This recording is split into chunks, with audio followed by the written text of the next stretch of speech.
Auburn just fell to UAB baseball by the score of 6-5. We're going to talk about that here, even though I'm sure you don't want to dwell on it too long. We could also look back to the weekend with Florida and ahead to the weekend with Texas A&M and a statue coming for Auburn baseball. All of that's here on our midweek check-in with Auburn baseball and E2C Network Live.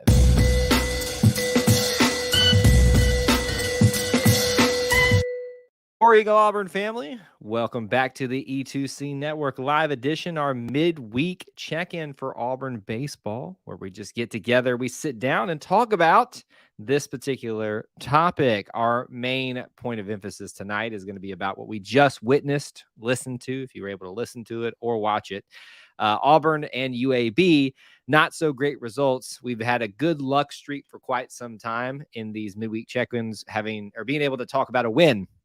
Even some close ones after this, and this one tonight, I'm sure people have a few opinions about because there were some controversial calls from what I was able to gather listening on the radio. For those of you that had a viewing window into that, I'd love to know y'all's impressions of everything there. So that's on the table. As I said, I'd love to follow up about any other Auburn versus Florida stuff from the weekend before, and look ahead to a very important, very busy weekend for Auburn baseball. So as you come into the stream, do a couple things for us. Make sure you smash that like button if you'd like to take an opportunity to engage in the show. And make sure you post right now where you're watching from. City, state, international, all of that stuff will help us get the show started off right and on a good note.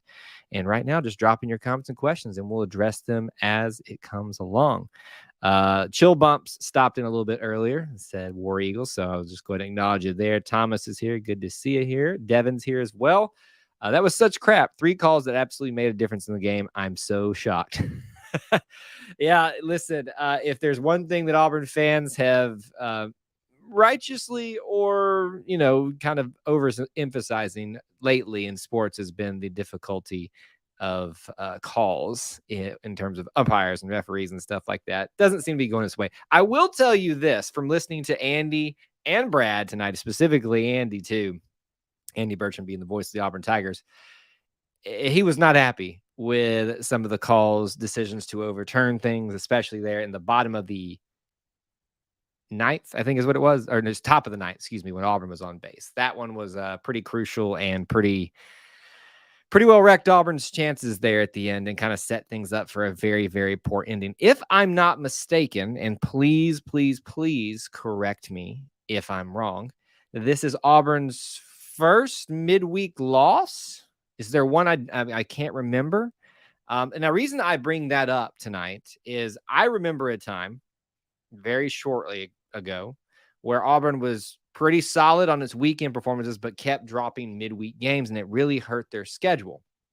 In a year where, and it is this way every year, the SEC schedule is so challenging, you really have to take advantage of every opportunity to continue to pad your record with these midweek games, because these are teams that you typically should beat. Now, the difference is, especially in college baseball, much like college basketball, there's a lot of parity.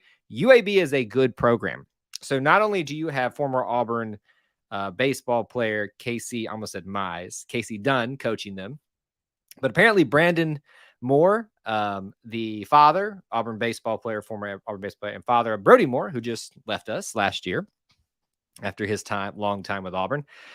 So this one hurts in a lot of different ways. You've got us being beat by someone we should typically beat, but also beaten by some of our former people as well. And I'm sure that sticks in the craw of Coach Butch Thompson, the team, and us in general right now. Thank you for confirming that. That is our first midweek loss of so far today.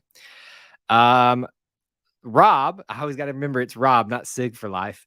Good morning from Poland. Well, thank you for checking in from all the way over there. I can definitely say, I think with certainty, you are the first person to check in from Poland.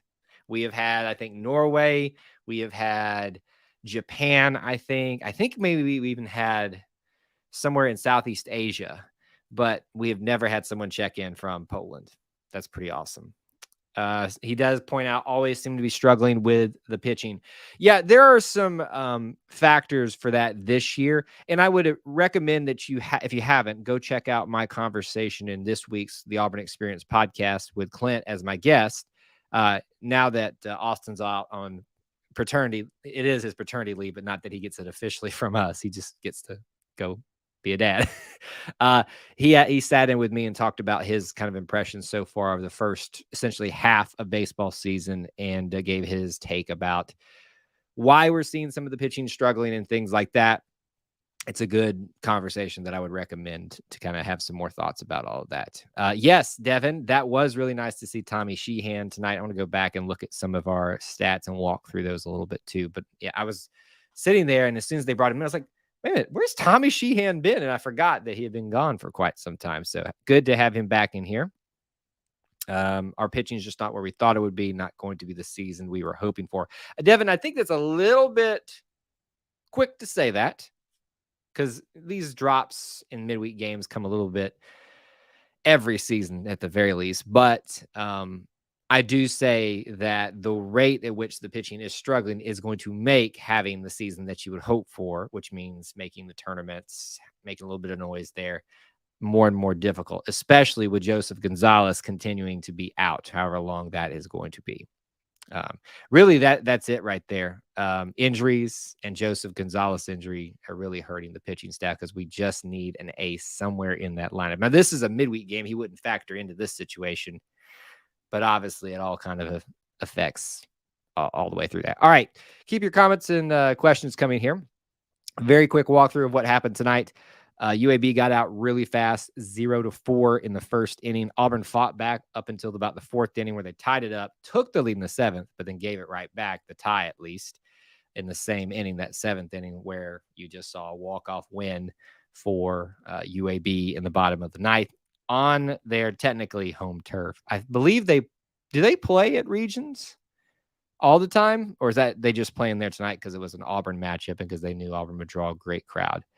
Speaking of which, reports are that there was a great showing there from UAB fans, yes, but Auburn fans. So my hat continues to be virtually and figuratively taken off in respect for the Auburn family that shows out time and time again. Yes, for all sports, but specifically, since we're talking about this right now, Auburn baseball. They've done that in Huntsville. They've done that in Montgomery. Now they've done that in Birmingham. If we could just have something happen in Mobile, we have taken the whole center corridor of Alabama. We could have done that with South Alabama and Montgomery if we had played it down in Mobile. But anyway, UAB has multiple fields to play on in Birmingham. I thought so. I knew they had multiple fields, but I didn't know if they had moved their home games all the way over to Regions. I guess that would depend on people's expectations for the seasons were in the first place. So yeah, that's a good point. Depends on what you think about it, if it's going to be a disappointment or not. My baseball standards are the same as basketball. All that matters is the tournament and the series. It's still early in the season. It is getting later though. And I would say the loss today, as we can kind of take, in these midweek check-ins, we like to take, yes, this game that just happened and talk about it a little bit, but we want to kind of talk about it in the holistic view, since we're doing a midweek check-in. Texas A&M's coming up. It doesn't get much easier for Auburn. Well, I guess it maybe gets a little bit easier after you've played Arkansas, Florida, took the series versus Georgia. This Texas A&M team is, by all accounts, pretty decent. I don't think they're up there, if I remember correctly, at the top of the SEC top, but they're higher than Auburn at this point. So this is a point where Auburn, I think, really needs to put some focus in, figure out what they can do to be most successful to get that series win against Texas A&M. And I would really push for that sweep too, based on the results of tonight. Thanks for checking in, Rob. We appreciate you, and we miss you seeing you as much as we can. I know you're busy though, so War Eagle, buddy. Stay safe over there. Thomas says UAB is a great downtown campus, and we're checking out. I've been there a few times, not much, but a few times. So yeah, so if you have an opportunity to go down there and check it out, I love that the Auburn family shows out and shows up a lot for these games. Some other stats from the game tonight. Let me kind of walk through a few of those. Let me see. That was a funny little pun there. Walk like a baseball walk tonight. Your starting lineup was Cole Foster and shortstop. Let me start over. Cole Foster at shortstop, Bobby Pierce left field, Ike Irish DH, Bryson Ware third base, Cole McMurray at first base, Jack. I keep wanting to call him Jack Kirby. Justin Kirby at right field, Kason Howland center, Nate LaRue at catcher, Caden Green at second base, and then Connor Copeland got the start tonight and got roughed up to start off with. Was it Parker Carlson, Horn, Sheehan, Alsup, Herberholtz, and Armstrong, which is shocking that Armstrong got taken in that, and he came into a bad situation, so it's not all his fault. And Herberholtz, leading up to that bottom of the ninth situation, had kind of got us to that point to potentially be in the game. So it's hard to really place blame on one particular person or player, in my view. We really need a series win. Should have had it with Florida. The last game hurt. Yeah, it did. It really, really did. And I would go back to what I just said a second ago. Based off the results of tonight, the series win is a must right now to kind of maintain. When I say that, don't hear me say if they lose the series, all is lost, the sky is falling. No, it's just to keep at pace with what you need to be scheduled wise. Got to win the series. You can really make the last two games, really three games for Auburn, kind of swept under the rug if you can sweep Texas A&M at home. Very, very hard to do. But if you can do that, that would be very huge. Speaking of which, let's look at Texas A&M very quickly because I know we don't want to dwell too much on this game. I'll give you a perspective of how they've done this season. Currently, they are sitting at 17-11 overall. They are 3-6 in conference, very similar to us overall in terms of conference play at the very least. Auburn is 18-10-1 overall. 3-6 in conference play. Yeah, I had that right in my head. So pretty much identical. So even though Texas A&M, I believe in most people's eyes, is a little bit better, just based on how long and where they've been in the rankings, Auburn really has an opportunity here to make things feel a lot better for themselves, especially with home field advantage. They swept Seattle U. They lost a series to Portland. Feels very similar to our series loss to Southeastern Louisiana. But they've also beat good teams like number 24 Texas Tech, beaten most of the teams that they should have, swept Northern Kentucky, beat a Houston team. Got a win versus LSU, got swept by Tennessee, got beat by Texas, and then they did win the series versus Ole Miss, who apparently is having a rough go of it to start off the season too. And I think they're currently still in their game with Texas Tech. So that kind of Texas State, excuse me. So it gives you kind of an idea of what to expect from this Texas A&M team. It's going to be competitive, but I think this is really a separation point for the two teams, and who is going to fall into, maybe obscurity is a strong word, but obscurity of the SEC with how top heavy it is, and who can kind of keep themselves close enough to the upper echelon of the SEC right now. Yes, and having it at home is crucial. All right, some more comments and questions. Please drop those in right now if you've got any more about this game, the last series, the series coming up, anything that happened tonight that you'd like to talk about. Put that in there right now. We'll kind of cover it right here at the end. But I want to remind you of a couple of things. Don't miss tomorrow night. I don't have a cue card for that. Live E2C Network, Auburn Family Night, every Wednesday night at 8 p.m. Eastern Time. Don't miss out on it. It is a call-in show. Anybody can call into that stream.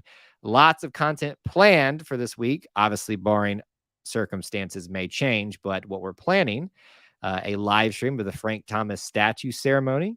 We're also planning a post-game stream. I think I got these out of order a little bit. Do I have them out of order? No, there it is. The Tiger Walk. I had it there the entire time. The Tiger Walk live stream. We've also got a post-game A-Day live stream that we'll do as soon as we can get in front of a camera. All of that stuff is coming up this weekend, so don't miss out. You need to be subscribed.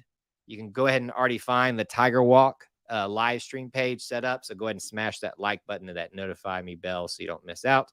You can be a subscriber. You could be a channel member. You could be a Booster Club member. All those things are listed in the description, ways that you can help support us here at E2C Network and help keep the lights on. We appreciate those of you that can do one, multiple, or any of those things. But you don't have to. You can just be here, hang out with us, and smash the like button. Yes, Thomas, the call-in show is tomorrow. Looking forward to it. You know it's my favorite time of the week. It's the easiest time of the week for me because I just get to hang out with you guys. That's why I love it. Devin brings up a good point that Nate's at-bats are improving, and that's nice to see. The buzz that I saw on social media is there was a little bit of, and just personal conversation too with people, frustration with, yes, his at-bats and the catcher. There were people kind of saying that he needed to play less in the lineup at catcher or be in the batting order at all, but to see him maybe heat up a little bit or at least get better, more consistent is a good thing. Tonight, he's 1 for 3, scoring a run and an RBI. So overall, a productive night. I wouldn't say it's a earth-shattering numbers tonight, but the fact that he scored one of our RBIs that we needed tonight, it's about all you can ask for somebody. Be a contributing member of the scoring offense. So good point to bring that up as well. Thank y'all so much for tuning in to another midweek check-in of Auburn baseball. Hope y'all enjoyed the conversation. We'll do this again same time next week. But also don't miss tomorrow night and the rest of the content for this upcoming week. It's going to be a busy one, y'all, but we're looking forward to it and excited to catch up with you guys multiple times as we go towards 8A week. And until we talk to you guys again, we really appreciate you being here, and War Eagle.